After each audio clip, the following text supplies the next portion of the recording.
Почитувани граѓани, во Скопје денес има луѓе кои живеат незабележани. Стари лица кои се сами, жени кои преживуваат семејно насилство, деца со попреченост кои немаат соодветна поддршка. Тоа не смее да биде градската реалност. Имаме јасен план како да создадеме град кој се грижи. Град во кој социјалните услуги се достапни, човечки и блиски до секого. Поставуваме нов систем на дневни центри и прифатилишта за жени жртви на насилство, нови сервиси за семејствата и парамедик служба која ќе им помогне на најранливите во нивните домови. Со фонд за лица во ризик обезбедуваме здравствена и социјална поддршка во градот, а јавниот простор и транспорт го правиме пристапен за лицата со попреченост. Градиме центри за дневна грижа за старите лица.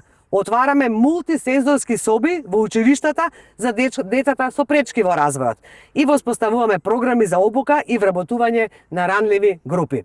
Нашата цел е јасна: Скопје да стане град на еднаквоста, поддршка и човечка солидарност. Имаме план, имаме решение и знаеме како да го спроведеме сето тоа, затоа што секој човек заслужува достоинствен живот во својот град. Ви благодарам.